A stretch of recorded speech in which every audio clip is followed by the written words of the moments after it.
Salam damai sejahtera.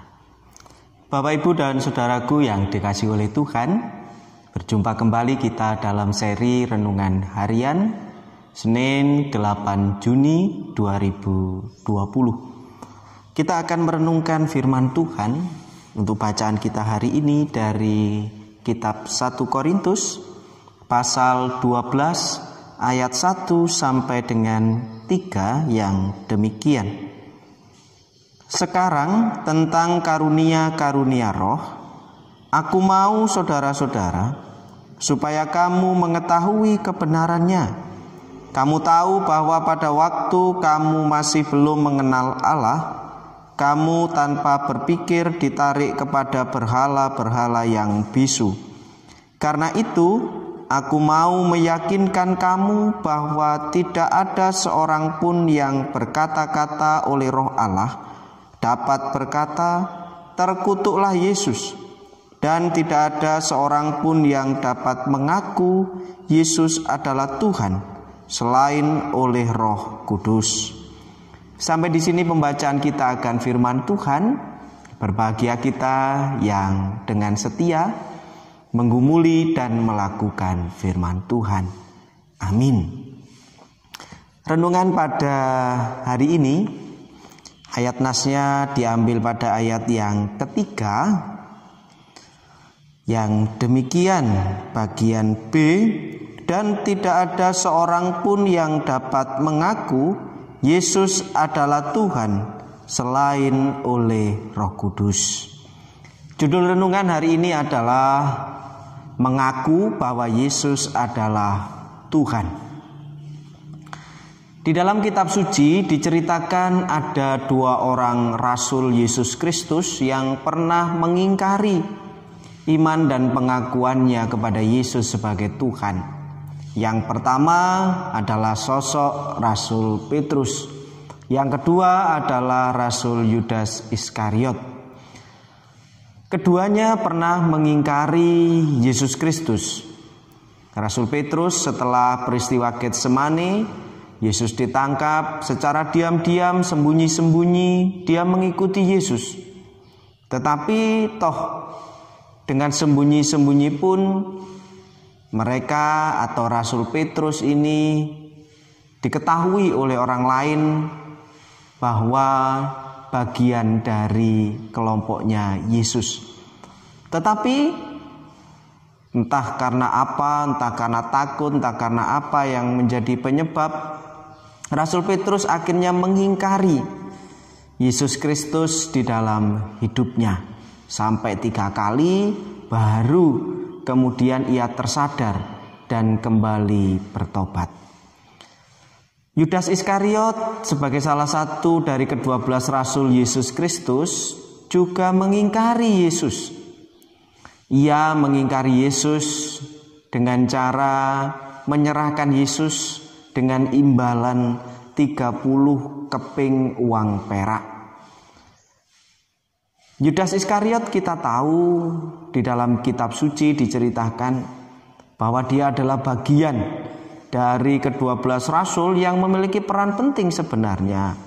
Tetapi toh akhirnya kebersamaannya dengan Yesus tidak mampu untuk memantapkan imannya.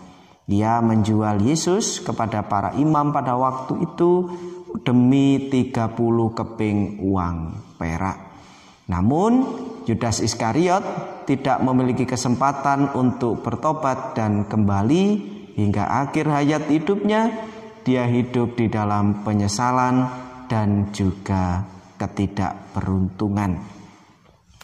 Bapak, Ibu, dan saudaraku yang dikasihi oleh Tuhan, dari dua sosok atau dua cerita ini saya mengajak kepada kita bahwa mengaku Yesus adalah Tuhan itu dianggap mudah ya mudah, tetapi kalau dianggap tidak mudah ya tidak mudah. Seperti halnya yang dialami oleh dua Rasul Yesus tadi. Rasul Petrus, Rasul Yudas pernah mengingkari keyakinan imannya kepada Tuhan Yesus. Sehingga melalui bacaan kita hari ini sangat penting sekali untuk senantiasa kita merawat dan dengan sungguh-sungguh di dalam hidup dan diri kita senantiasa mengaku bahwa Yesus adalah Tuhan di dalam kehidupan kita.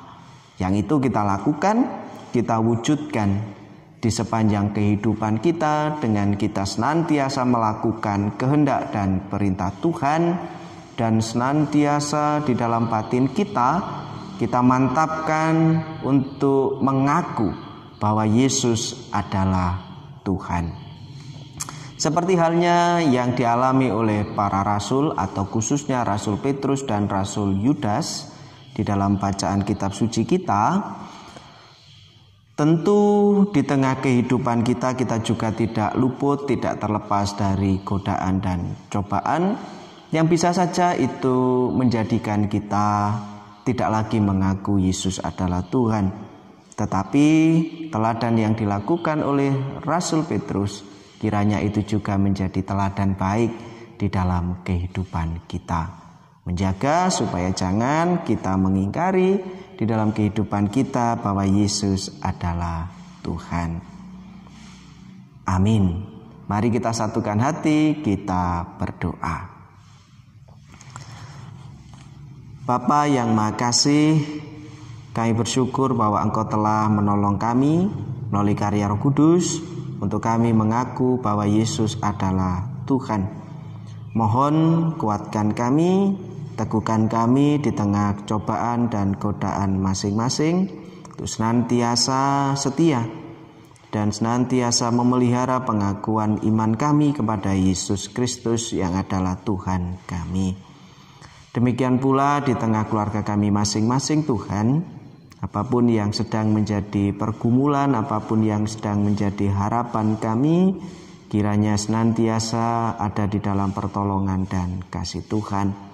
Jauhkanlah anggota keluarga kami dimanapun berada dalam seluruh aktivitas dan kegiatannya, senantiasa ada di dalam perlindungan Tuhan.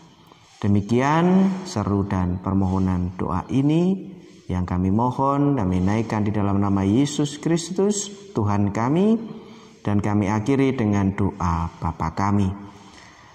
Bapa kami yang di sorga, dikuduskanlah namamu, datanglah kerajaanmu, jadilah kehendak-mu di bumi seperti di sorga. Dan berikanlah kami pada hari ini makanan kami yang secukupnya, dan ampunilah kami akan kesalahan kami, seperti kami juga mengampuni orang yang bersalah kepada kami. Dan janganlah membawa kami ke dalam pencobaan, tetapi lepaskanlah kami daripada yang jahat. Karena Engkaulah yang punya kerajaan dan kuasa dan kemuliaan sampai selama-lamanya. Amin. Demikian renungan hari ini. Kiranya Tuhan senantiasa memberkati kita sekalian. Salam damai sejahtera.